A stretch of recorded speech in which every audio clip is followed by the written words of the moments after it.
Welcome to AKG BTI class. In the previous session, we spoke about overview of priority sector, where we discussed certain guidelines related to agriculture. And now we will cover agriculture in detail, some preliminary level guidelines, then things like KCC, VM, FPY, फसल बीमा योजना वगैरह. और उसके बाद agriculture की कुछ बहुत इंपॉर्टेंट स्कीम्स करेंगे लाइक कुसुम योजना, PMFME, then AHIDF has been renewed this year. उसे 2025-26 तक के लिए रिन्यू किया गया. रादर उसमें डेयरी इंफ्रास्ट्रक्चर डेवलपमेंट फंड की स्कीम को भी सब्ज्यूम किया गया है. So we will cover that also with you. Let me share the slides. Hi.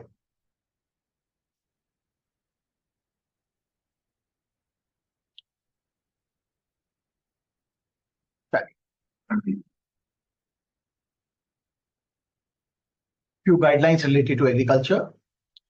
No margin and no collateral security for loans up to rupees 1,60,000. In case of agricultural loans, no margin and no collateral security for loans up to rupees 1,60,000. For loans up to rupees 1,60,000. Banks को बार बार कहता है RBI की agriculture loans पे कोई margin ना मांगे, कोई collateral security ना मांगे अगर लोन 1,60,000 रुपए का हो. This year they again issued a guideline that they've noticed multiple banks still ask for it. So ये guideline है उसके लिए. If there is a tie-up for recovery, then no collateral up to rupees 3 lakhs. Then no collateral up to rupees 3 lakhs.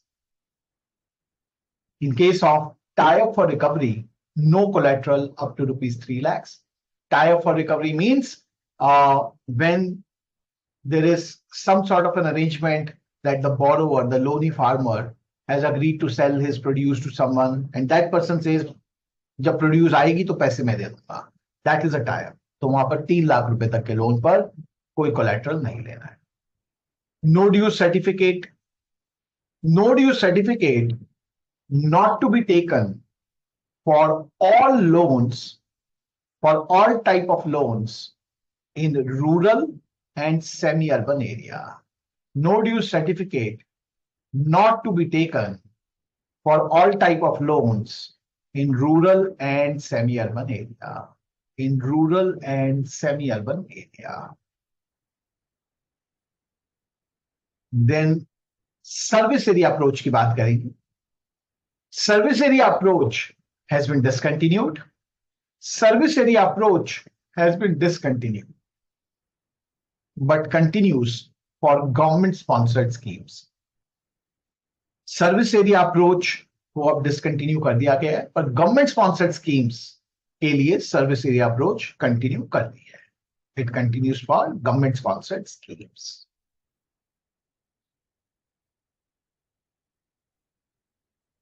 Committee on Flow of Credit to Agriculture. Committee on Flow of Credit to Agriculture was headed by Professor Vyas. Committee on Flow of Credit to Agriculture was headed by Professor Vyas. Way back in 2004, this committee was formed to look at issues with flow of credit to agriculture. This was headed by Professor V.S. Vyas. And recently, 2019 में, then Deputy Governor RBI, Shri M.K. Jain, headed a similar committee. Recently, by Shri M.K. Jain, Deputy Governor of RBI. 2019 में उन्होंने recommendations दी थी अपने इसलिए. Short duration or long duration crops क्या हैं? Although you have already gone through non-performing assets, जहां पर आपने देखा short duration crop में कैसे लेते हैं after 2 crop seasons or long duration crop में after 1 crop season. But I'll explain कि short duration or long duration क्या है. Short duration crop means where crop season is up to 12 months. Where crop season is up to 12 months. Where crop season is up to 12 months. Where crop season is up to 12 months. Where crop season is up to 12 months. Long duration crop. Crop season is more than 12 months. If crop season is more than 12 months, then it is a long duration crop. इस बात का फैसला कौन करेगा कि एक particular crop long duration है या शॉर्ट ड्यूरेशन है?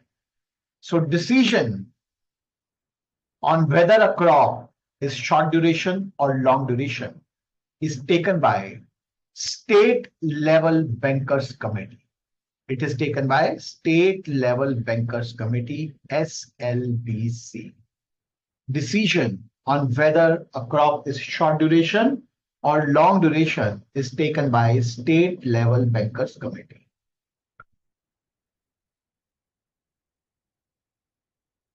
It is taken by state level bankers committee. State level bankers committee. Mixed farming और मिक्स्ड क्रॉपिंग की बात करेंगे.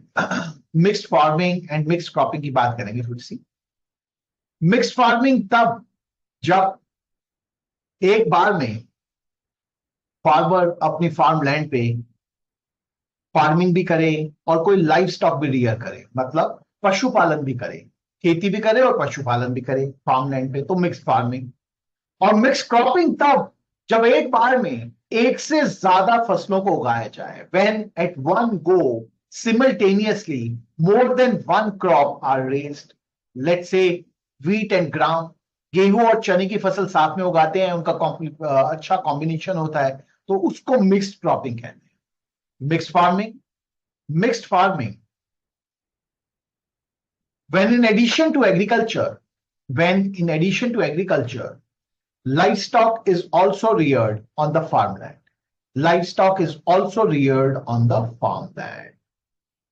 The animal husbandry, poultry, etc. is also done.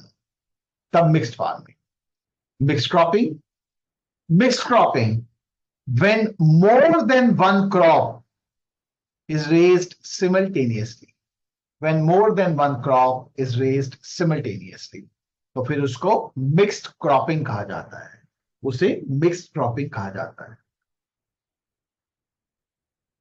Scale of finance per hectare या पर एकड़ कौन decide करता है?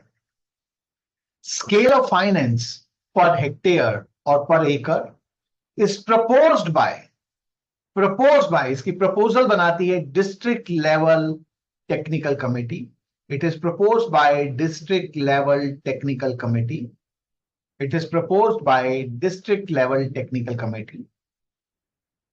And it is decided by state level technical committee.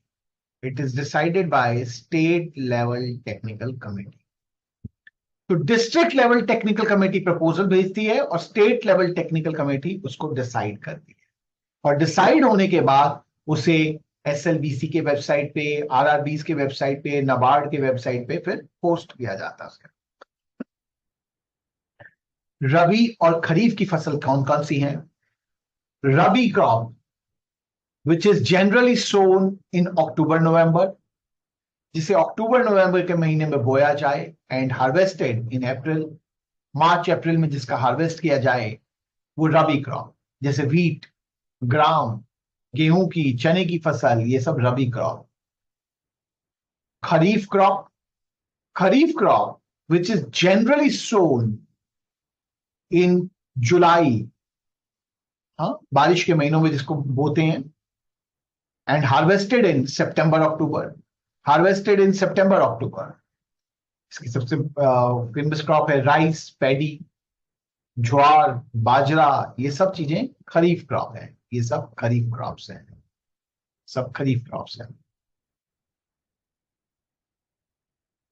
अब बात करते हैं किसान क्रेडिट कार्ड. किसान credit card scheme is applicable to all the banks. The scheme is applicable to all banks. The scheme was proposed by R.V. Gupta committee. And later amended by T.N. Bhasin committee.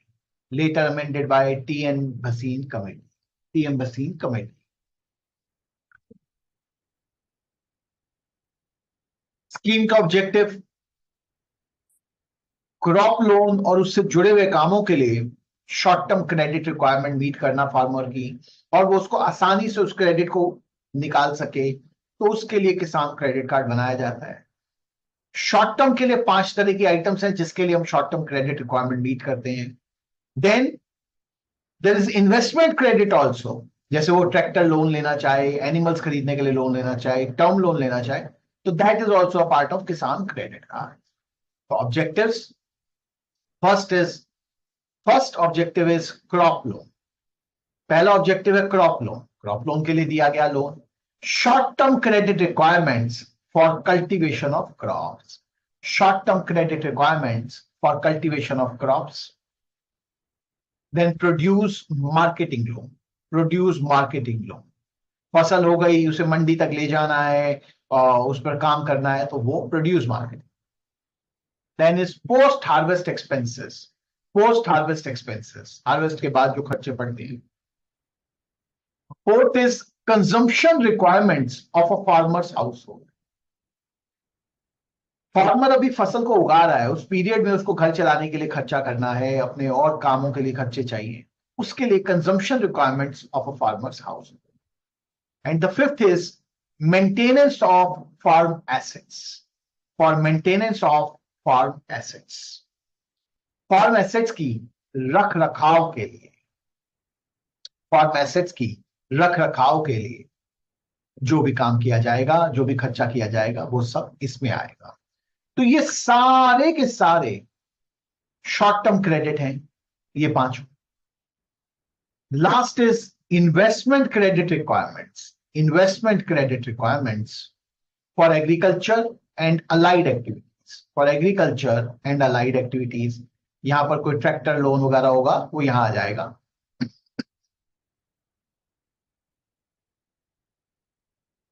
अब short term credit requirements के लिए limit कैसे बने?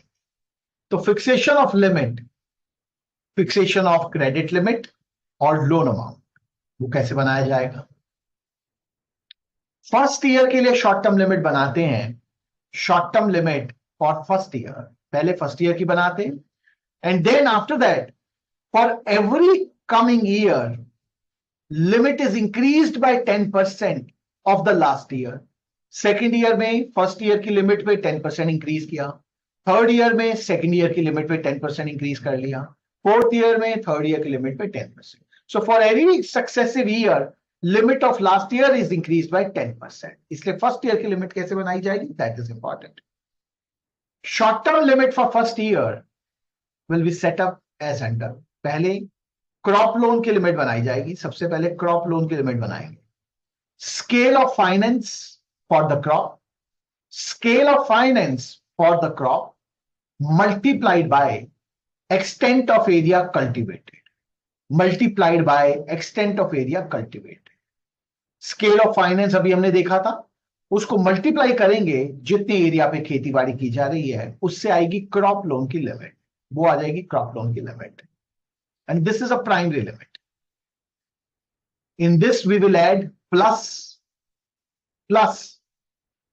10% plus 10% of crop loan limit plus 10% of crop loan limit for consumption requirements. For consumption requirements. तो crop loan में add हो गया 10%. crop loan limit बनाई थी, उसमें 10% ऐड हो गया consumption requirements के लिए. plus 20% of crop loan limit plus 20% of crop loan limit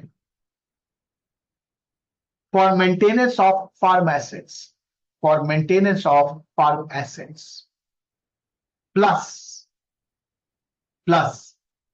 insurance premium paid for farm equipment or any personal accident insurance of farmer. Farmer ने अपने लिए कोई पर्सनल एक्सीडेंट इंश्योरेंस लिया हो, फार्म एसेट्स के लिए कोई इंश्योरेंस लिया, तो उसका प्रीमियम वो सब ऐड कर दिया जाएगा इसमें. तो वो सब ऐड कर दिया जाएगा और उससे बन जाएगी short term limit for first year. Short term limit for first year. Limit for second and subsequent year. Limit for second and subsequent year shall be increased by 10%. Limit for second and subsequent year shall be increased by 10% each successive year, every successive year, हर आने वाले साल में पिछले साल की limit पे 10% increase करेंगे, 10% increase करेंगे। पर मार्जिनल फार्मर्स के केस में लिमिट कैसे बनाई जाती है?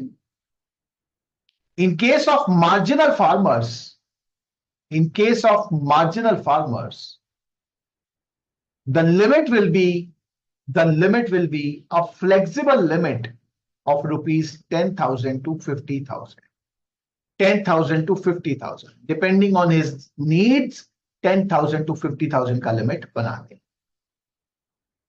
between 10,000 to 50,000। कितने टाइम के लिए लिमिट बनाई जाएगी? That is on bank discretion। Validity या रिन्यूअल कब होता है? Bank discretion.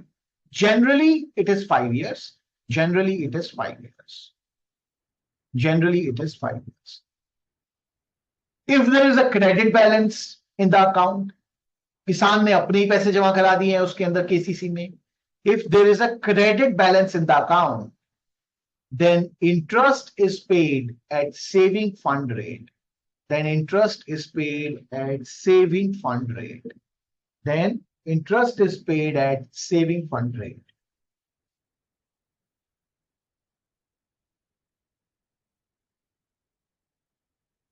Then interest is paid at saving fund rate.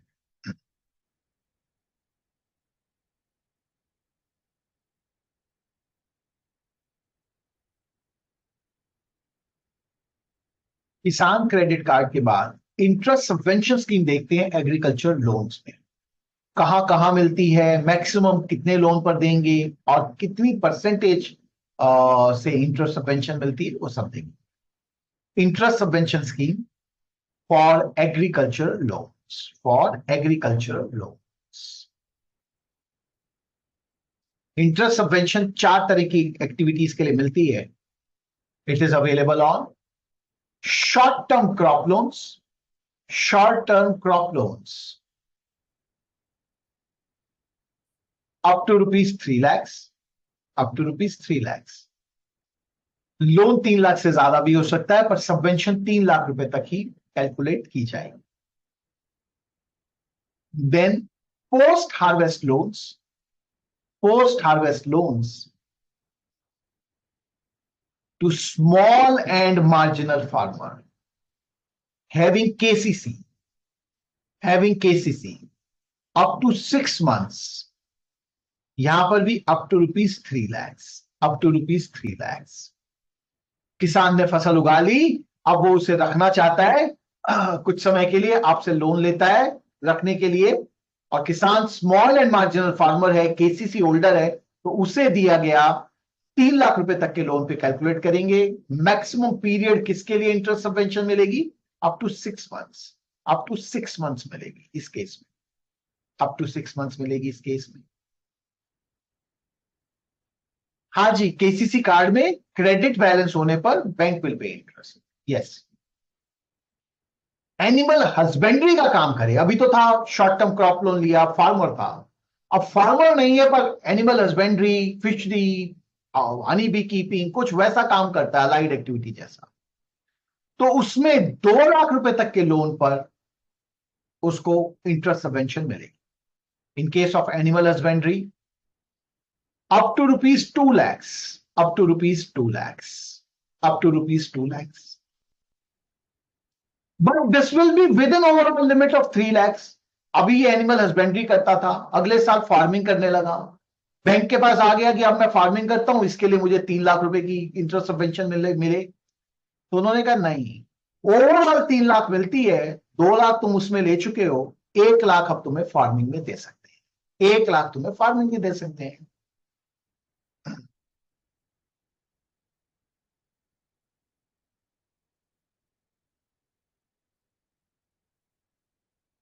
आइए, farmers affected by natural calamities, farmers affected by natural calamities.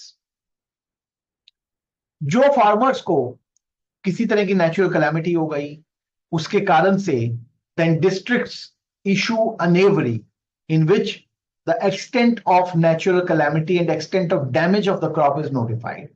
So depending on the extent of damage, crop loan is rescheduled. 1 साल से लेकर 5 साल के लिए crop loan को reschedule करते हैं, या तो 1 साल के लिए आगे बढ़ा दिया या आगे धीरे धीरे 2 साल 3 साल के लिए, मैक्सिमम 5 साल के लिए उसके लोन को रीशेड्यूल कर सकते हैं depending on the amount of loss. तो अगर उसने क्रॉप लोन पे उसको सबवेंशन मिली हुई थी तो अब वो लोन तो अगले आने वाले टाइम के अंदर देने वाला है। तो नेचुरल कैलेमिटी के केस में जितने टाइम के लिए उसका लोन रीशेड्यूल करेंगे उतने टाइम के लिए उसकी इंटरेस्ट सबवेंशन दी जाएगी। In case of farmers affected by natural calamities, subvention on maximum rupee. In case of farmers affected by natural calamities, 1 year to 5 years. 1 year to 5 years. तो ये 4 category I. Subvention will be on maximum rupees 3 lakhs in all categories taken together. In all categories taken together. Subvention अधिकतम 3 लाख रुपए की पे की जाएगी, ऊपर की सारी कैटेगरीज को इकट्ठा कर लें। मैक्सिमम 3 लाख रुपए के लोन पे की जाएगी, चाहे आप एनिमल हस्बेंड्री ले लें, पोस्ट हार्वेस्ट ले लें या क्रॉप लोन। सबवेंशन में क्या होगा provision? Interest chargeable to borrower by the bank, interest chargeable to borrower by bank will be 7% per annum. Bank borrower से इंटरेस्ट चार्ज करेगा 7% पर एनम का। और rate of interest subvention to bank, interest subvention किसको दी जा रही है? Bank. 1.5% per annum. ये गवर्नमेंट से बैंक को इंटरेस्ट सबवेंशन पे होगी कितनी? 1.5% पर एनम। 1.5% per annum. तो effective rate of interest for the bank will be 7% from farmer plus 1.5% from the government। For bank का इफेक्टिव रेट ऑफ इंटरेस्ट हो जाता है 8.5% पर एनम। और फार्मर को प्रॉम्प्ट रीपेमेंट इंसेंटिव दिया जाता है for payment of loan in time. समय पर लोन चुकाने के लिए फार्मर को प्रॉम्प्ट रीपेमेंट इंसेंटिव दिया जाता है, उसका रेट है 3% per annum if loan repaid in time. तो फार्मर अगर अपना लोन टाइम पर दे तो उसका इफेक्टिव रेट ऑफ लोन हो जाएगा 7% माइनस 3%, यानी कि 4%। इफेक्टिव रेट कितना पड़ गया उसको? 4% का। फार्मर को इफेक्टिव रेट ऑफ इंटरेस्ट पड़ गया 4% का। फार्मर का इफेक्टिव रेट ऑफ इंटरेस्ट हुआ 4% per annum. 4% per annum.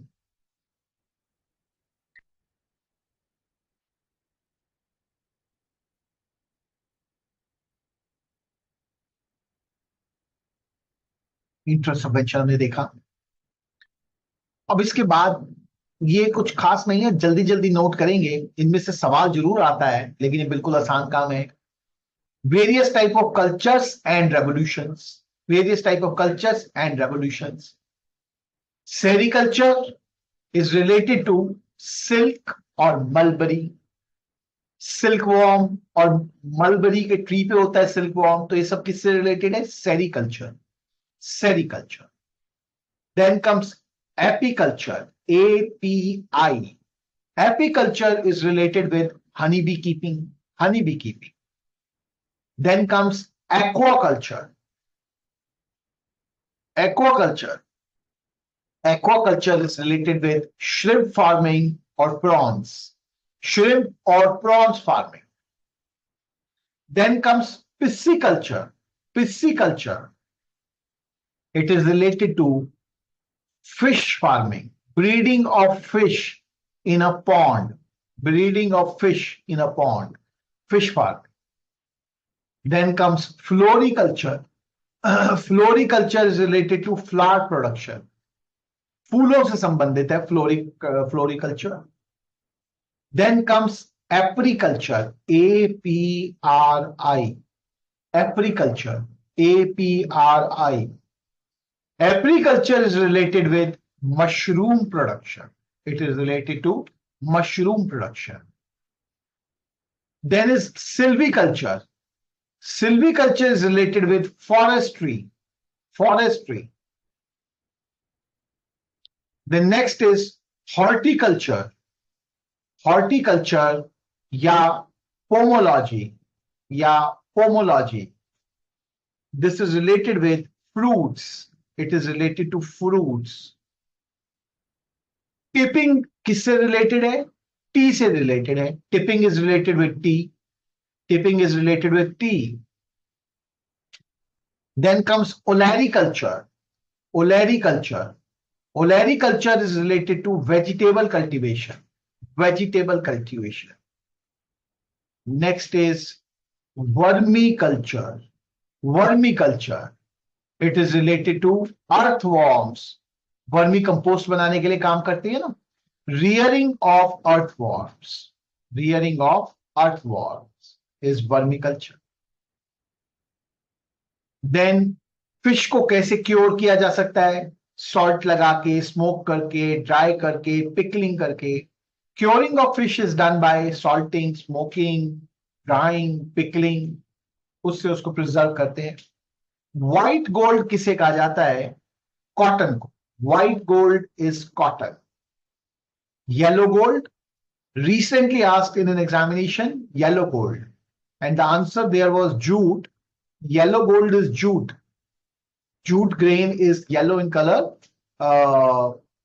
So yellow gold. Soybean को भी yellow gold कहा जाता है, especially for the state of Madhya Pradesh, which produces highest amount of soybean in India. So it is called as yellow gold for Madhya Pradesh soybean. White revolution is related with milk production.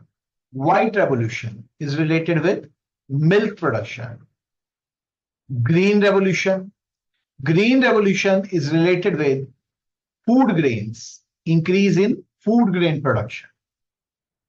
Blue revolution is related with fish production, increase in fish production.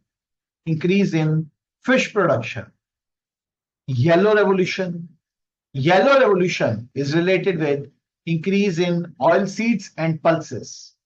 Oil seeds और pulses की production में increase करने को yellow revolution कहा जाता है. Then comes golden revolution. Golden revolution is related with honey. Honey का color थोड़ा golden होता है और fruits. Silver revolution is related with poultry or eggs and poultry. Then comes pink revolution is related with prawns. They are pinkish in color, prawns. Then comes rainbow revolution. It is related with flowers. फूलों से संबंधित है. Increase in flower production is rainbow revolution. It is rainbow revolution.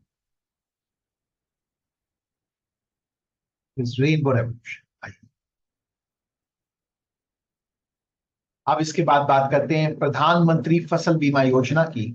PMFBY, प्रधानमंत्री फसल बीमा योजना. This scheme provides insurance for damage to crop from natural calamities. अगर natural calamity हो जाए और उससे फसल खराब हो जाए तो उसको कवर करता है ये बीमा, प्रधानमंत्री फसल बीमा योजना. Insurance of crops due to natural calamities.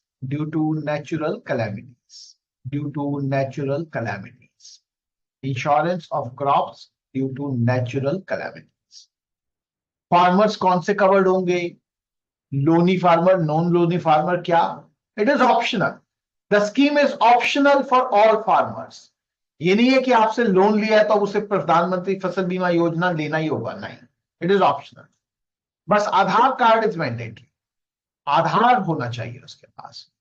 ये योजना तभी मिलेगी when Aadhaar card is there. Aadhaar card is mandatory. Risk covered कौन से रिस्क है? Natural calamities. Risk covered natural calamities like flood, drought, बाढ़ आ जाना, सूखा पड़ना, स्टॉर्म, हेल स्टॉर्म, आंधी तूफान आ जाए, ओले पड़ जाएं, ये सब चीजें।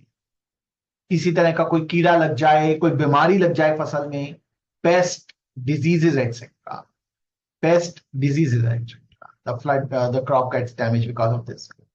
Risk not covered. This is very important for examination.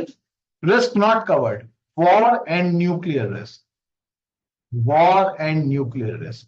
कौन सा रिस्क कवर नहीं होता? War and nuclear risk cover नहीं होता. War and nuclear risk. War and nuclear risk. Some insured कितना होगा कवरेज, या सम इंश्योर्ड कितनी होगी इसमें? Scale of finance multiplied by area cultivated. Scale of finance multiplied by area cultivated. Scale of finance by area cultivated. Premium के rate कितने होंगे? Maximum rates दिए गए हैं. एक इंश्योरेंस कंपनी चाहे तो उससे कम भी ले सकता है. खरीफ की फसल में maximum 2% of sum insured, maximum 2% of sum insured. In case of Rabi crop, maximum 1.5% of sum insured. Maximum 1.5% of sum insured. Maximum 1.5% of sum insured. Maximum 1.5% of sum insured.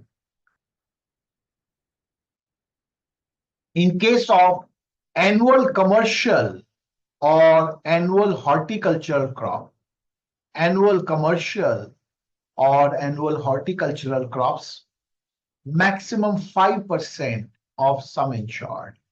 Maximum 5% of sum insured. Maximum 5% of sum insured. Level of indemnity 70%, 80% या 90%. कितने तक का coverage करेंगे? 70% का, 80% का या 90% का. Claims will be disbursed electronically using DigiClaim portal. Using DigiClaim portal. Claims file भी DigiClaim पे करने हैं और उसको यूज करते हुए इलेक्ट्रॉनिकली डिसबर्स किए जाएंगे. DigiClaim portal. DigiClaim portal. प्रधानमंत्री फसल बीमा योजना के बाद अगली स्कीम देखते हैं, agri clinic and agri business centre. Where were these covered? Agri clinic और एग्री बिजनेस सेंटर एग्रीकल्चर की एंसिलरी एक्टिविटीज में कवर्ड थे for the purpose of priority sector. हमने वहां पढ़ा था कि लोन पर लिमिट नहीं है पर प्रोजेक्ट कॉस्ट पर लिमिट है. वो अब डिस्कस करेंगे एग्री क्लिनिक और एग्री बिजनेस सेंटर. इसके लिए एलिजिबिलिटी क्राइटेरिया क्या है? कौन लगा सकता है agri clinic and agri business centre? Who can put up agri clinic and agri business centre? Please write. Graduates, post graduates और diploma holders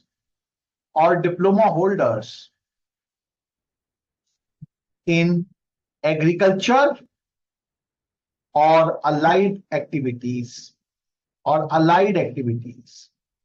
graduate, post graduate और diploma holders in agriculture or allied activities. But in case of diploma holders, minimum 50% marks should be secured. Minimum 50% marks should have been secured. Age 18 years to 60 years. 18 years to 60 years. Age limit 18 years to 60 years. और इसे लगा सकते हैं individuals. It can be put up by individuals और in case of group of minimum 5 trained persons. अगर individual लगाए तो individual, group में लगाया तो कम से कम 5 ट्रेन्ड पर्सन का ग्रुप होना चाहिए. अब मैक्सिमम प्रोजेक्ट कॉस्ट की हमने बात की थी कि लिमिट्स हैं, तो मैक्सिमम प्रोजेक्ट कॉस्ट कितनी हो सकती है? Maximum project cost In case of individuals, can be rupees 20 lakhs, can be rupees 20 lakhs. However, in highly successful cases, it can go to 25 lakhs. Highly successful cases, it can go till 25 lakhs. Highly successful cases का मतलब है वो cases जिनमें पहले उन्होंने loan लिया, उसको repay कर दिया, अपना काम ठीक से चलाया, वो हाईली सक्सेसफुल है, उनको आप 25 लाख दे सकते हैं इसके लिए। और ग्रुप के केस में मैक्सिमम कॉस्ट, प्रोजेक्ट कॉस्ट हो सकती है इन case of group rupees 100 lakhs. In case of group, maximum project cost can be rupees 100 lakhs. Margin कितना लेंगे?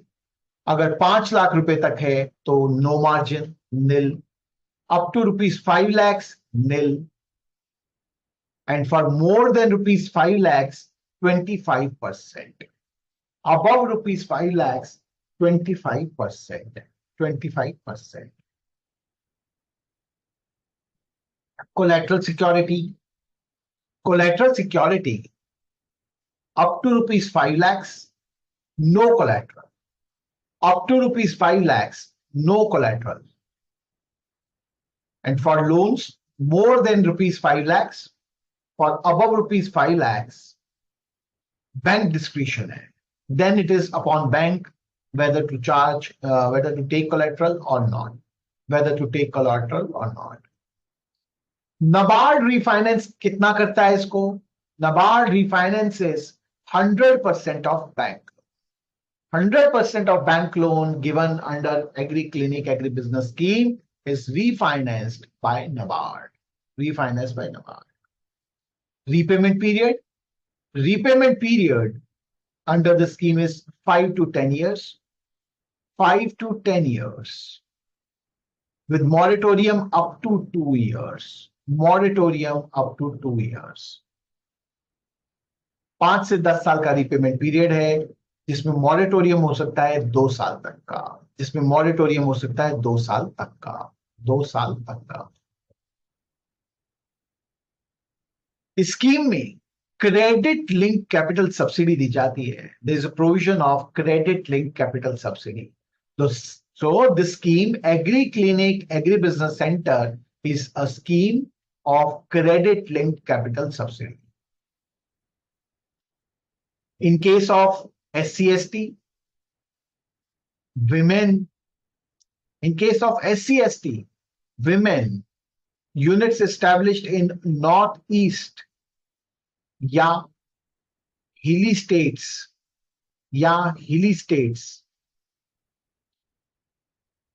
subsidy will be 44% of project cost.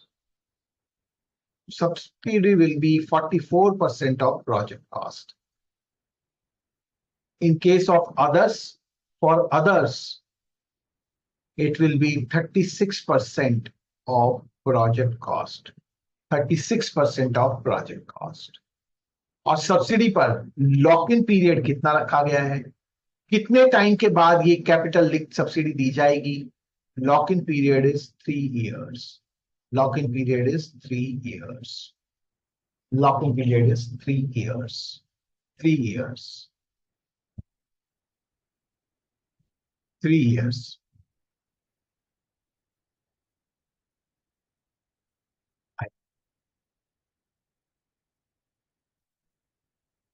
अब बात करते हैं सेल्फ हेल्प ग्रुप्स की। सेल्फ हेल्प ग्रुप्स की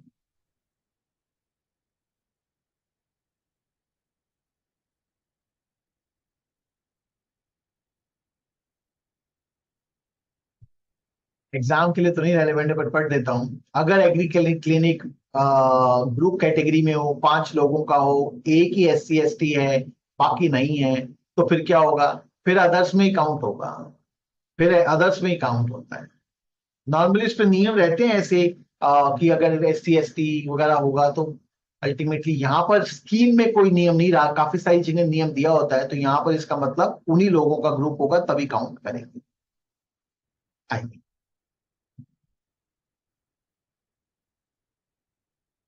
any government contribution in PMFBY premium? नहीं, कोई गवर्नमेंट का कंट्रीब्यूशन नहीं है, किसान को खुद देना है। नाबार्ड रीफाइनेंस का क्या मीनिंग है? नाबार्ड रीफाइनेंस का मीनिंग है कि जो बैंक ने लोन दिया वो बैंक को फर्दर कहां से मिल जाता है उतना पैसा? नाबार्ड दे देता है उसका, क्योंकि काम तो ये नाबार्ड को करना था इस टाइप की चीजें आगे देने का, लेकिन बैंक्स फैसिलिटेट करते हैं, पैसा वो इन्वेस्ट करते हैं। Upfront subsidy versus bank ended subsidy, इसकी आपको बिल्कुल इसमें कोई फर्क नहीं है। मैंने बताया 3 साल का लॉक इन पीरियड है। अपफ्रंट सब्सिडी मैं बताऊंगा, अपफ्रंट सब्सिडी जब आएगा। आइए, और ये सब्सिडी सारी स्कीम्स में, जितनी भी स्कीम्स मैं आपके साथ कवर कर रहा हूं, कैपिटल लिंक सब्सिडी की और स्कीम्स भी आएंगी, उन सभी में ये सब्सिडी बैंक ही डिस्ट्रीब्यूट करते हैं, बैंक ही मेंटेन करते हैं। बीच में एक नोडल बैंक होता है जिसके पास बैंक क्लेम्स लेके जाते हैं, वो नोडल बैंक फिर गवर्नमेंट के साथ कोऑर्डिनेट करता है, सब्सिडी का पैसा लाकर लेंडिंग बैंक को देता है, and the bank distributes the subsidy in the borrowers account after what ever the lock in period is. इस तरह से सब्सिडी का काम चलता है। चलिए,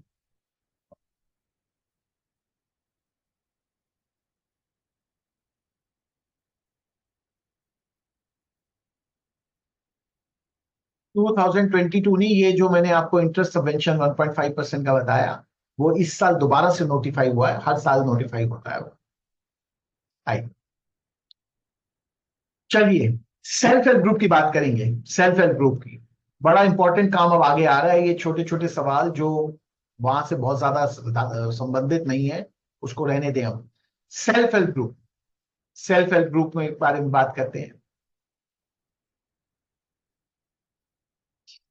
ये जो भी आप ये अपनी 3%, 1.5% ये ऐड करते रहते हैं ना, ये गलत है बिल्कुल। 1.5% बैंकों को मिलती है इंटरेस्ट सबवेंशन, और 3% प्रॉम्प्ट रीपेमेंट इंसेंटिव फार्मर्स को दिया जाता है। बस ऐसे याद रखना है बिल्कुल।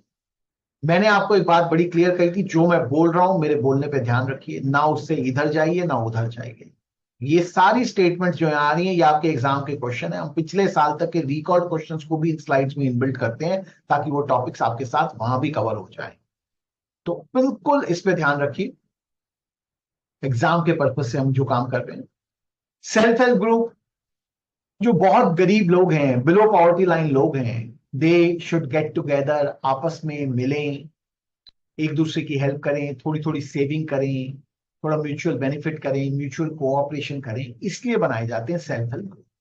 तो self help group is a homogeneous group, एक जैसे लोगों का ग्रुप होगा, of below poverty line persons, of below poverty line persons who have joined together for mutual help, mutual benefit, mutual cooperation, mutual cooperation, इस type के कामों के लिए जो इकट्ठे हों, पर बिलो पॉवर्टी लाइन लोग हों, और होमोजीनियस ग्रुप, यानी कुछ अमीर कुछ गरीब एक जैसे लोग। Basic objectives, development of savings habit, थोड़ा इकट्ठे मिलेंगे तो थोड़ी थोड़ी सेविंग करेंगे, उससे सेविंग हैबिट्स आएंगी। Mutual help and mutual cooperation, mutual help and mutual cooperation, and development of management skills, आपस में काम करेंगे, कुछ एक दूसरे से सीखेंगे तो थोड़ा मैनेजमेंट स्किल्स आएंगे। सवाल आता है यहां से, what is not a major objective of self help group? What is not a major objective of self help group? Raising loan from banks, raising loan from banks, और super profit, raising loan from banks, or speculative or super profits, or speculative or super profits, or speculative or super profits.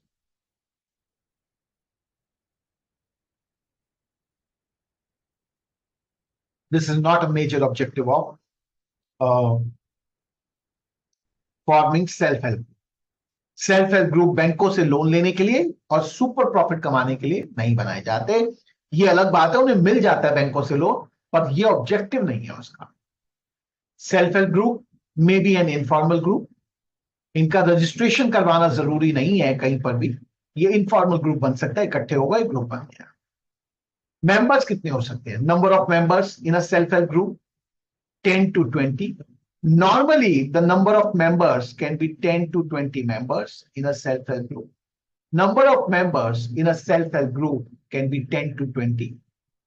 However, if the group is formed in difficult areas, if the group is formed in difficult areas like desert,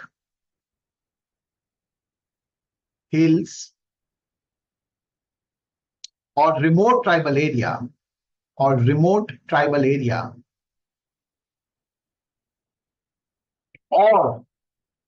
group contains disabled persons, then number of members can be 5 to 20. तो कम हो सकते हैं members, 10 से कम होकर 5 हो सकते हैं साधारणतया 10 से 20।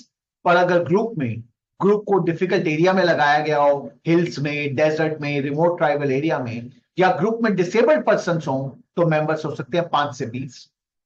हमने कहा था कि बिलो पॉवर्टी लाइन मेंबर हो सकते हैं इसके, तो generally all members should be below poverty line, पर एक्सेप्शन अलाउ करते हैं। However maximum 30% of members can be from above poverty line। वैसे तो सभी मेंबर्स बिलो पॉवर्टी लाइन होने चाहिए, पर maximum 30% members above poverty line हो सकते हैं। But above poverty line members are not eligible for subsidy। कोई सब्सिडी अगर आएगी तो वो अबव पॉवर्टी लाइन लोगों को नहीं मिलेगी, वो उन्हें नहीं मिलेगी।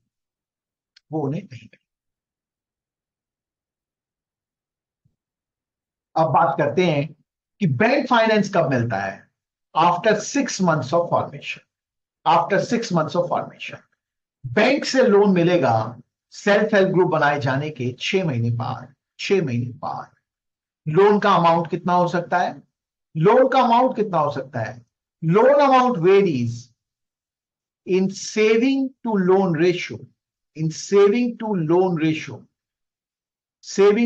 रेशियो। जितनी अपनी सेविंग की है उसके प्रोपोर्शन में लोन दिया जाएगा ऑफ 1:1 to 1:4। सेविंग के बराबर हो सकता है लोन अमाउंट, या सेविंग के 4 गुना तक हो सकता है लोन का। In case of matured groups, higher amount may be considered। Matured groups के केस में इससे ज्यादा भी लोन दिया जा सकता है। Matured groups वो होते हैं जिन्होंने पहले लोन लिया था, अपना लोन टाइमली रीपे किया था, तो ऐसे ग्रुप्स को मैच्योर्ड ग्रुप माना गया है। कम से कम उन्होंने पिछला लोन 2 साल के लिए चलाया था, ठीक से चलाया था, तो उन्हें मैच्योर्ड ग्रुप माना गया। उन सेल्फ हेल्प ग्रुप्स को लोन 1:4 से ज्यादा भी दिया जा सकता है। लोन किस काम के लिए दिया जा सकता है सेल्फ हेल्प ग्रुप्स को? Loan can be given to self help groups for, किस किस काम के लिए दे सकते हैं? पहला, इनकम जनरेटिंग एक्टिविटीज, रोजगार के लिए जिससे कि पैसा कमाया जा सके। दूसरा, social needs like marriage, education, housing, ये सारी चीजें।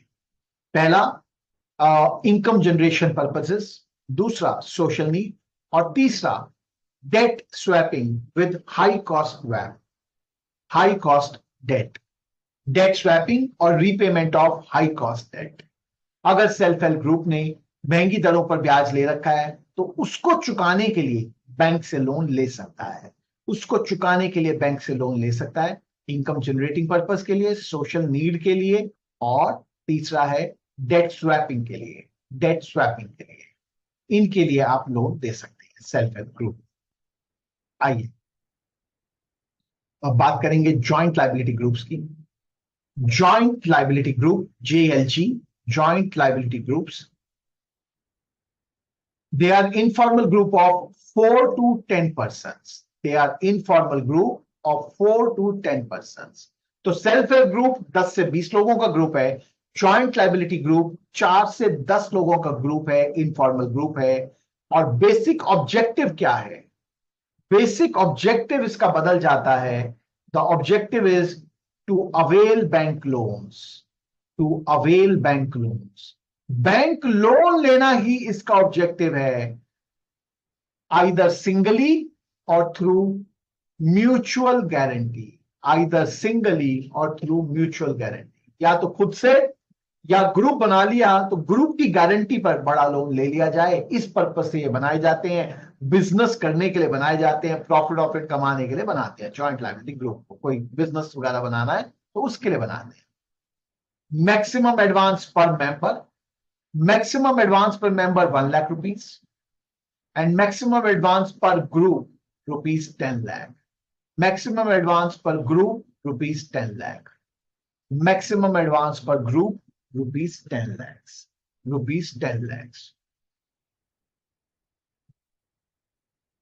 ग्रुप यहां पर भी इनफॉर्मल ग्रुप है। Registration is not mandatory, registration is not mandatory. अभी तो नहीं आ रहा ऑफ लेट, पिछले से पिछले साल में और उससे पिछले साल में बहुत पूछा गया कि if a person is a member of self help group, can the person become a member of joint liability group? तो yes, a person can become member of a self-help group as well as member of a joint liability group. A person can become member of a self-help group as well as a member of joint liability group, as well as a member of joint liability group. एक व्यक्ति self help group और joint liability group दोनों का member हो सकता है, दोनों का मेंबर हो सकता है।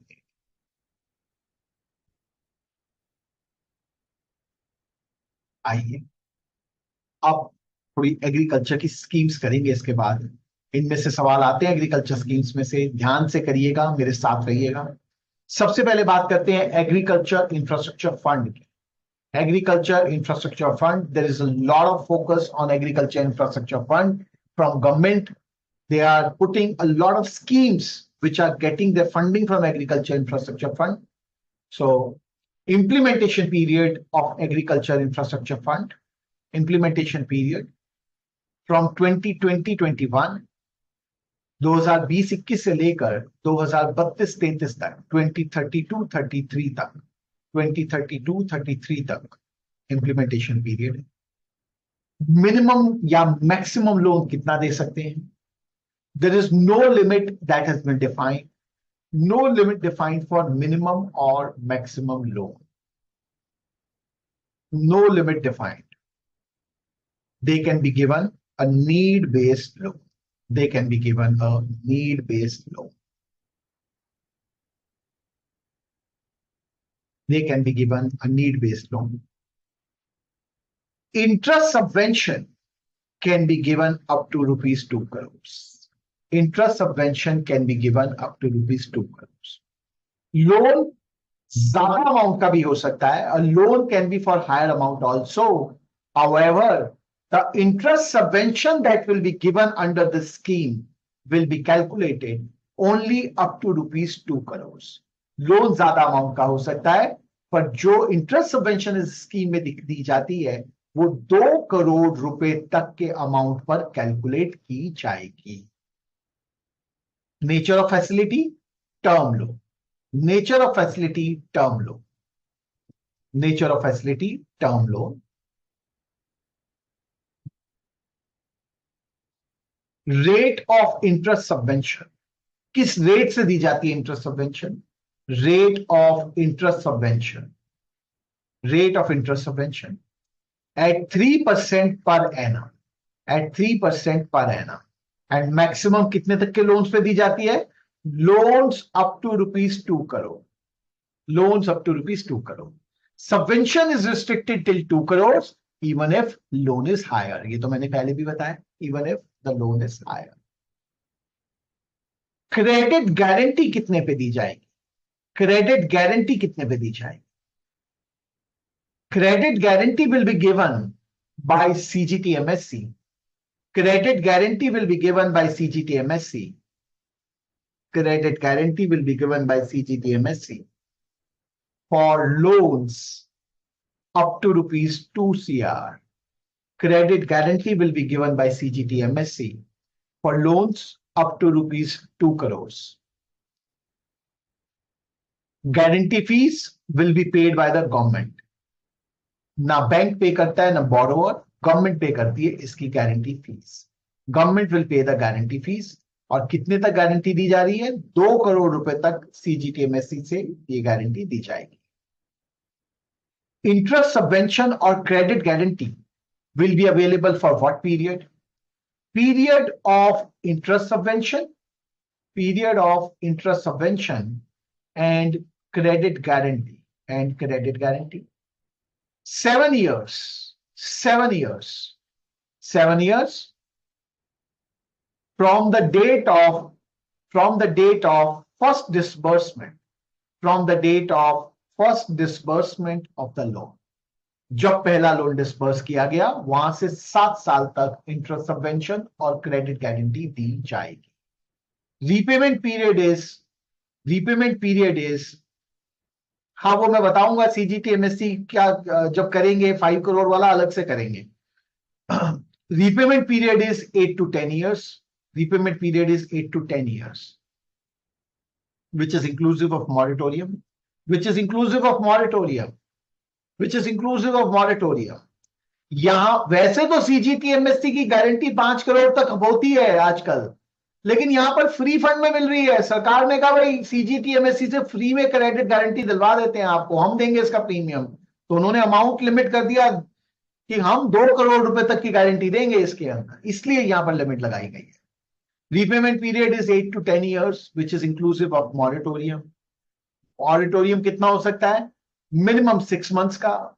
Moratorium can be minimum 6 months and maximum 2 years. Moratorium can be minimum 6 months and maximum 2 years. Maximum 2 years, but it will be inclusive in the repayment period of 8 to 10 years. जो repayment period है उसमें included है। For my scale 4 and 5 participants, आप rate of interest भी देखेंगे। आप यहाँ पर rate of interest भी देखेंगे, इसके अंदर स्कीम में rate of interest क्या दिया गया है, बाकी किसी को जरूरत नहीं है rate of interest की। For loans up to ₹2 crores, 2 crore तक के लोन पर 6 months MCLR plus 1%, 6 months MCLR plus 1%। Maximum rate हो सकता है 9%, मैक्सिमम रेट हो सकता है 9% for loans up to ₹2 crores, for loans up to ₹2 crores।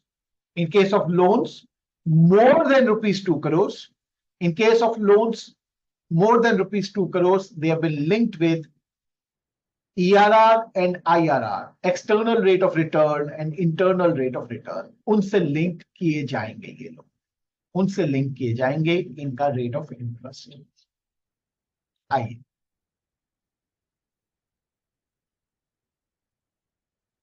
अब बात करते हैं PMFME scheme. PMFME scheme, first let's look at the full form.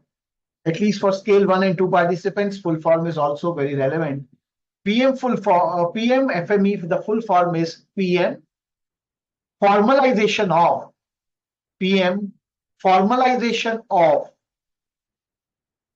PM formalization of micro food processing enterprises scheme। PM formalization of micro food processing enterprises scheme।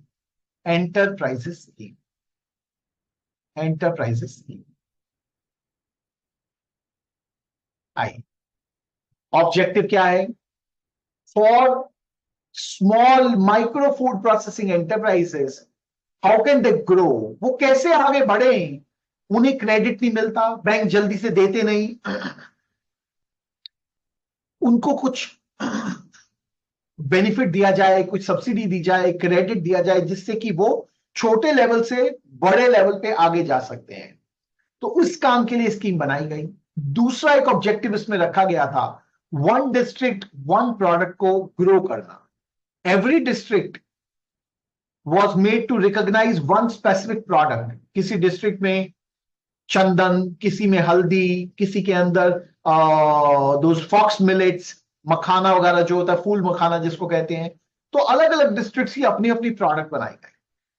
ये जो micro food processing वाले लोग हैं, ये अपनी डिस्ट्रिक्ट के product पे काम करें, उसको बढ़ावा देने के लिए स्कीम बनाई गई। बाद में ये जो वन डिस्ट्रिक्ट वन प्रोडक्ट का कंसेप्ट है, ये सिर्फ इंडिविजुअल एंटरप्राइजेस पर रखा गया। ग्रुप एंटरप्राइजेस के केस में ये रिक्वायरमेंट हटा दी गई, one district one product. Objective, credit to micro food processing enterprises. Both existing and new enterprises are covered here. Both existing and new enterprises are covered here. Promoting one district, one product. Promoting one district, one product. Minimum age 18 years. Minimum age 18 years. And minimum educational criteria, no educational criteria. Education का कोई criteria नहीं. Minimum turnover, minimum experience, no criteria, क्योंकि नई enterprise को भी दे रहे हैं हम तो इसलिए मिनिमम टर्नओवर, मिनिमम एक्सपीरियंस का कोई क्राइटेरिया नहीं है। आइए, माइक्रो मतलब जो माइक्रो में हम रेट करते हैं, जैसे हमने निकाली थी, और फूड प्रोसेसिंग तो food processing. Nature of facility क्या दी जा सकती है?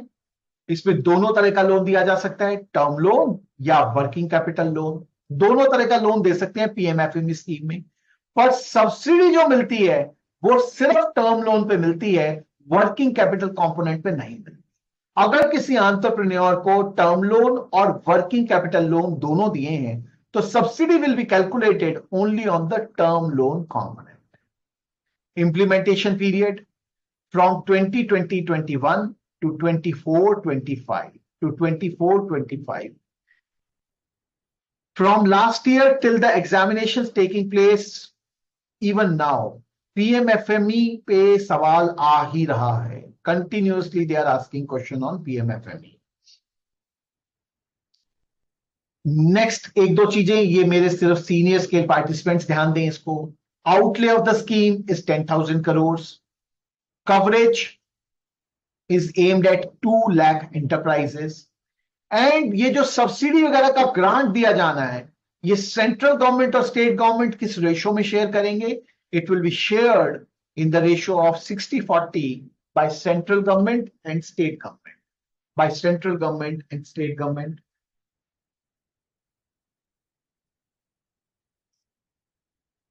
एक दो बातें और हैं आपके लिए। Capacity building and research, micro food processing के लिए रिसर्च और कैपेसिटी बिल्डिंग कौन लीड कर रहा है? कौन सी इंस्टीट्यूशंस है? 3 इंस्टीट्यूशंस रखी गई हैं। पहली है NIFTEM, NIFTEM national institute for food technology, national institute for food technology entrepreneurship and management, national institute for food technology entrepreneurship and management. दूसरी इंस्टीट्यूट है IIFPT, Indian institute of food processing technology, Indian institute of food processing technology. और तीसरी institute है रसेटीज, रसेटी तो होते ही हैं, rural self employment training institutes, rural self employment training institutes. अब सब लोग ध्यान देंगे इस पे। इंडिविजुअल माइक्रो एंटरप्राइजेस के केस में क्या सपोर्ट दी जाएगी? इंडिविजुअल माइक्रो एंटरप्राइजेस के केस में वन डिस्ट्रिक्ट वन प्रोडक्ट होना चाहिए, वन डिस्ट्रिक्ट वन प्रोडक्ट होना चाहिए, then only the support is given. Credit linked capital subsidy, credit linked capital subsidy will be provided at the rate of 35% of project cost. Credit linked capital subsidy will be provided at the rate of 35% of project cost, 35% of project cost. और ये maximum कितनी हो सकती है? Maximum rupees 10 lakh per unit, maximum rupees 10 lakh per unit. यहां आता है सवाल, कितना परसेंटेज और मैक्सिमम कितना हो सकता है? Percentage is 35% of project cost and maximum can be rupees 10 lakh per unit. Beneficiary contribution, minimum 10% of project cost. Beneficiary contribution is minimum 10% of project cost. उसको मार्जिन कितना देना है? Minimum 10% of project cost. Now comes group category. Support to group category. Here both ODOP and non-ODOP are eligible. ODOP हो non-ODOP हो group में दोनों eligible हैं, दोनों एलिजिबल हैं. Credit linked capital subsidy at 35% of project cost. At 35% of project cost. Maximum will be 3 crore rupees. Maximum will be 3 crore rupees. And maximum project cost can be 10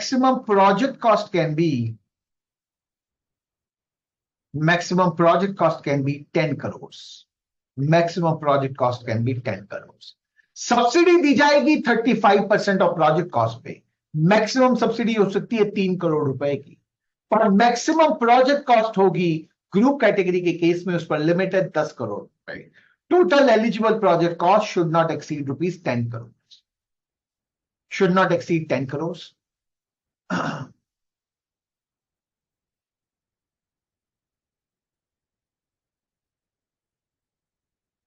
Applicant organizations contribution. उनको कितना देना है margin? Minimum 10%. Minimum 10% of project cost. Minimum 10% of project cost margin लाना होगा. आगे जो मैं बता रहा हूं वो अगेन सिर्फ सीनियर स्केल पार्टिसिपेंट्स के लिए रेलेवेंट हो सकता है, बाकी नहीं. कि सेल्फ हेल्प ग्रुप्स के केस में उनको उनकी वर्किंग कैपिटल नीड्स के लिए, टूल्स वगैरह खरीदने के लिए, अगर वो ओडीओपी में काम करें तो उन्हें सीड कैपिटल दे सकते हैं 40,000 rupees per member of self help group.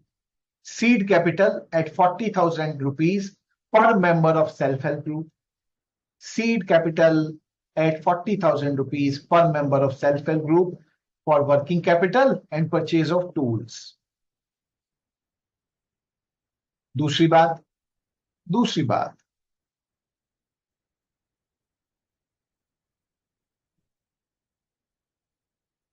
Detailed project report बनाने के लिए अगर लोन सैंक्शन हो जाता है तो assistance for DPR, assistance for detailed project report after sanctioning of loan, how much amount can be paid? Rupees 50,000. Rupees 50,000.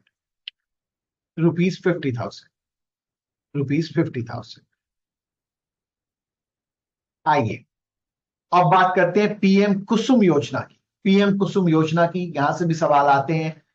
Scale 1-2 पे आपको सिर्फ फुल फॉर्म पूछी जाएगी और कुछ भी नहीं, तो वो ध्यान करें.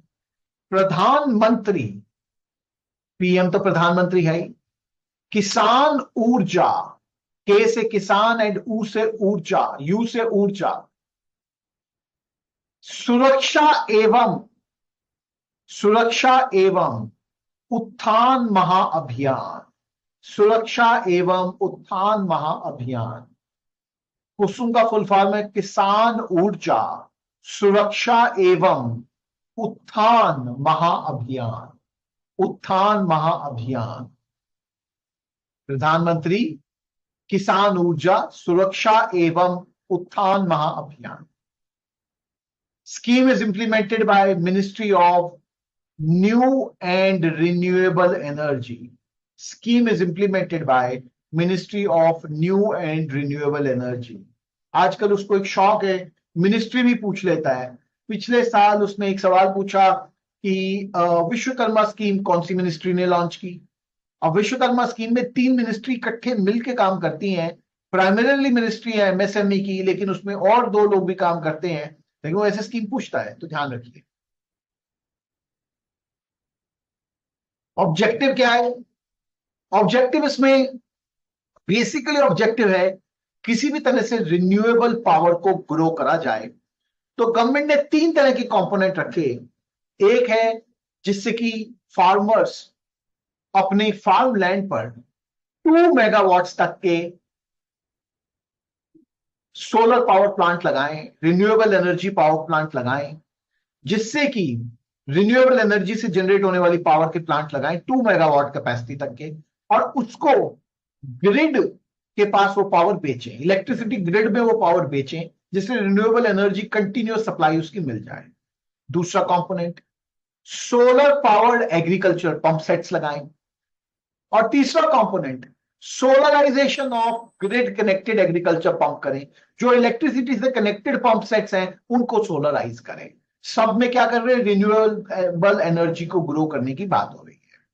तो objective is add solar capacity of 30,800 megawatt. ये जो बाकी है वो मैं करवाऊंगा। Solar capacity of 30,800 megawatt capacity add हो जाए। और एलिजिबल एंटिटी आपको कुछ खास जरूरत नहीं है, इंडिविजुअल फार्मर्स एलिजिबल हैं, self help group available eligible हैं, जॉइंट लायबिलिटी ग्रुप्स जो फार्मर्स ने बनाए होंगे वो एलिजिबल हैं, कोऑपरेटिव ऑफ फार्मर्स एलिजिबल हैं, एफपीओ ऑफ फार्मर्स एलिजिबल है, पंचायत या water user associations, they are eligible entities under this scheme. All of these are eligible entities under the scheme. You can check them from our online study notes as well as जब आपको किताबें आएंगी तो आप उससे भी check कर सकते हैं। Eligible projects, 3 components. मैंने अभी बताया था, eligible projects will be in 3 components. ये याद रखिए, हर component याद रखिए, पूछ सकता है। Component A is for 10,000 megawatt of solar capacity through installation of individual small solar power plants. Through installation of individual small solar power plants of capacity up to 2 megawatt. सरकार चाहती है कि 10,000 मेगावाट सोलर कैपेसिटी जनरेट हो, solar power plant individual लगाए जाएं। कितने तक के लगाए जाएं? 2 मेगावाट कैपेसिटी के लगाए जाएं। तो component A solar power plant लगाने के लिए है। Component B is for installation of 20 lakh stand alone solar powered agricultural pumps, stand alone solar powered agricultural pumps with capacity up to 7.5 horse power. उस agricultural pump set की capacity कितनी हो सकती है? Maximum up to 7.5 horse power. ये component B है। Component C talks about solarisation of 15 lakh grid connected, solarization of 15 lakh grid connected agriculture pumps, उनकी solarization कर देंगे।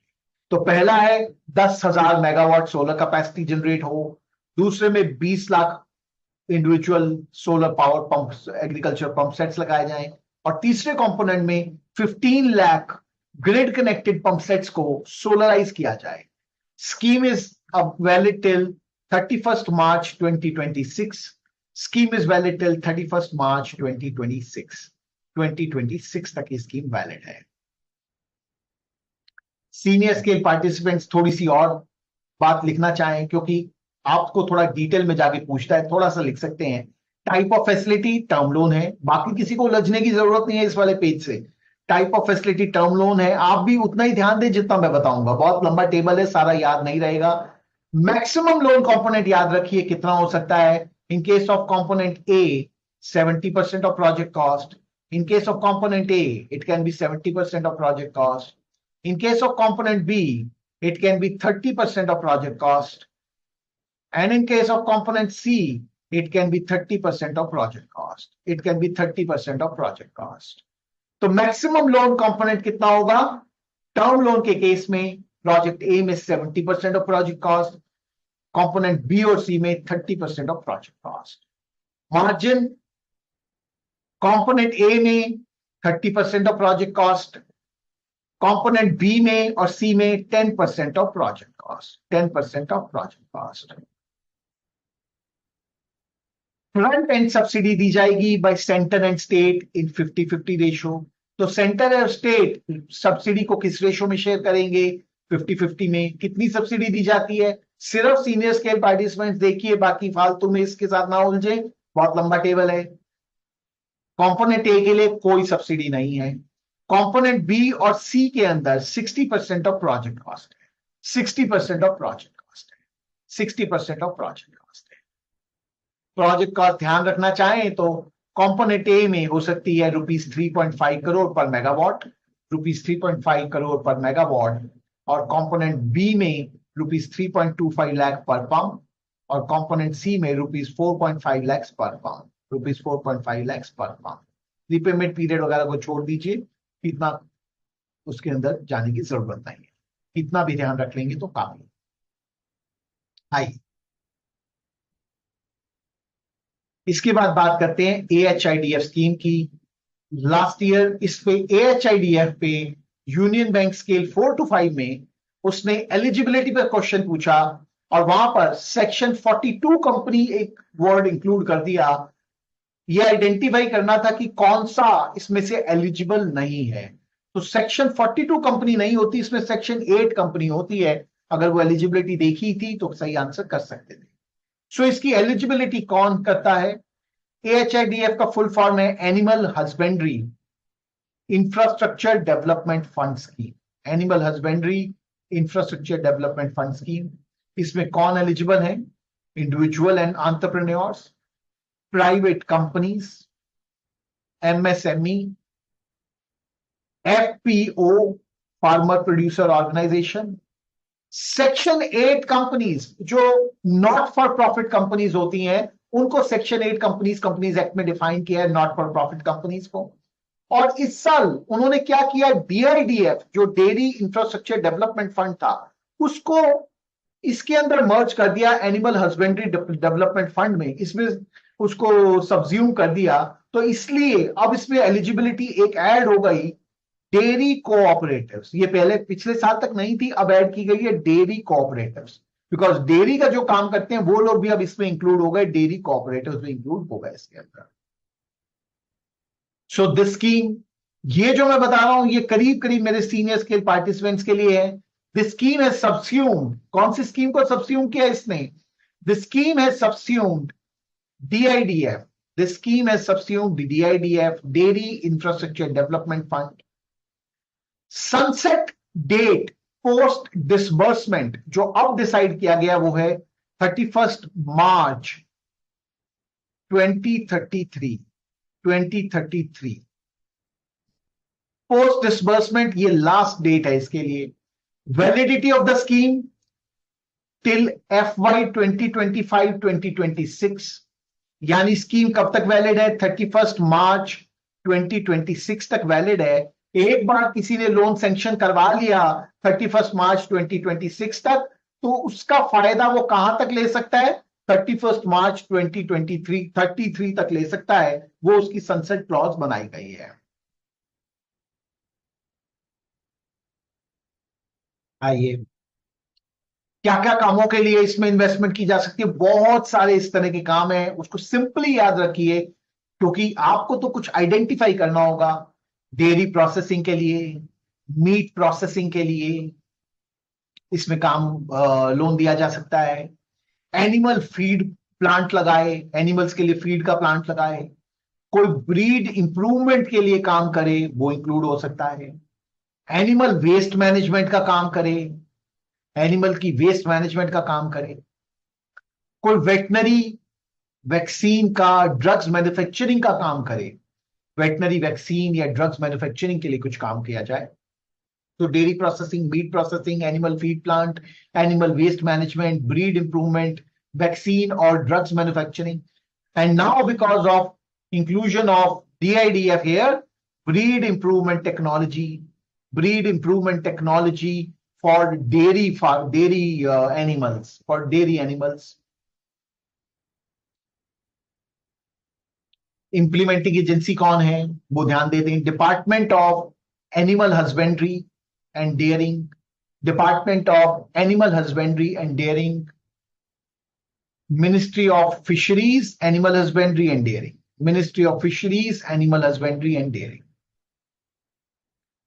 Ministry of fisheries animal husbandry and dairying, loan कितना हो सकता है? Loan can be 90% of project cost. Loan can be 90% of project cost. Maximum loan can be 90% of project cost. Margin, in case of micro and small enterprises, margin will be 10%. Micro and small enterprises, margin will be 10%. For medium enterprises, margin will be 15%. For medium enterprises, margin will be 15%. And for other enterprises, margin is 25%. अगर micro और small enterprise है तो margin 10% है, medium enterprise है तो margin 15% होगा, और अगर इसके अलावा कोई एंटरप्राइज है तो मार्जिन 25% होगा. तो मार्जिन 25% होगा. इंटरेस्ट सबवेंशन कितनी दी जाएगी? 3% of term loan component. 3% of term loan component. 3% of term loan component interest subvention है. अब आगे की बातें मेरे सीनियर स्केल पार्टिसिपेंट्स ध्यान रखिए. इंटरेस्ट सबवेंशन नहीं मिलेगी किस किस काम के लिए? अगर लोन लैंड परचेज करने के लिए दिया, वर्किंग कैपिटल के लिए दिया, या किसी प्री ऑपरेटिव एक्सपेंसेस के लिए दिया, तो उन सब चीजों पे इंटरेस्ट सबवेंशन नहीं मिलती. लिखने की बात नहीं है, आप सुन लीजिए, ध्यान रखिए इस बात को. Rate of interest should not exceed EBLR plus 200 basis points. तो मैक्सिमम रेट ऑफ इंटरेस्ट हो सकता है EBLR plus 200 basis points.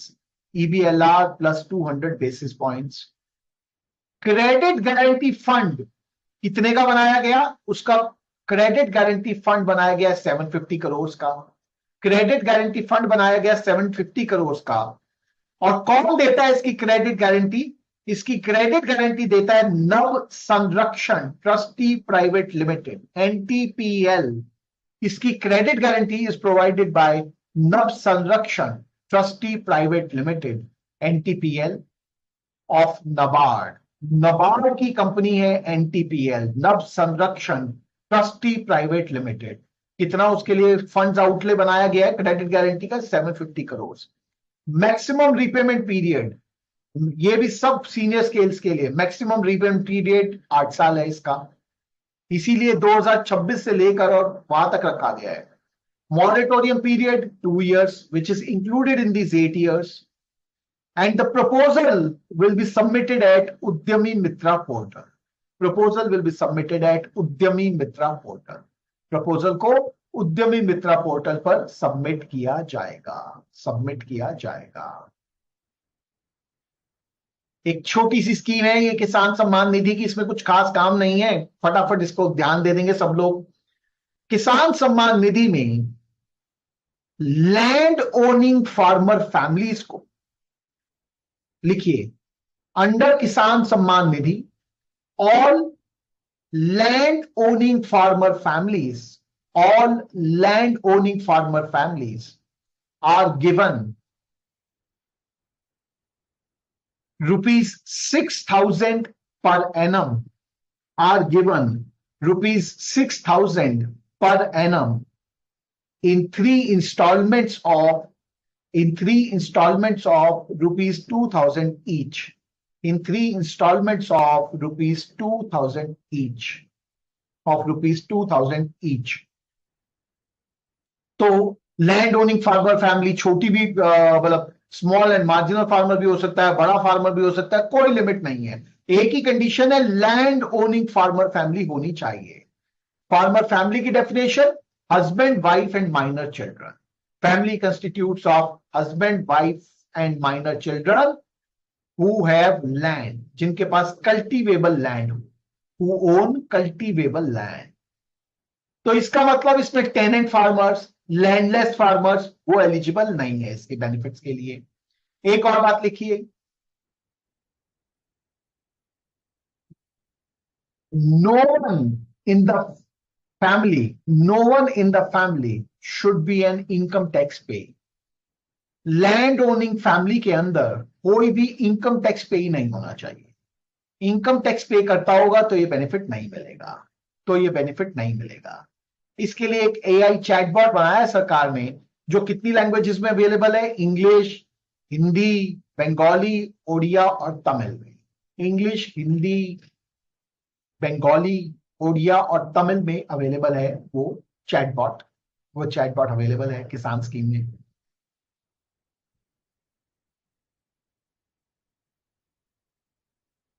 ये हमने एग्रीकल्चर और एग्रीकल्चर स्कीम से रिलेटेड अपनी जितनी गाइडलाइंस थी, जितनी नई स्कीम्स आई, वो सारी कवर की हैं। We have tried to cover them in full detail because when this thing for eligibility under 42 section company came, so he can go to that extent also. That's where we have tried to cover them in complete detail. The next class will be at 2:45. We will break for lunch here. There will be one more session after the lunch. So the next class will be at 2:45. Next class will be at 2:45. I don't think I have any other questions in the chat, so I will end the session now. मैं session को फिर and कर रहा हूँ, ठीक है।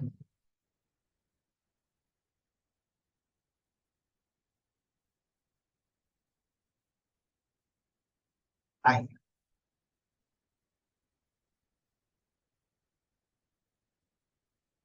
Thank you. I'm ending the session now. Next class will be at 2:45.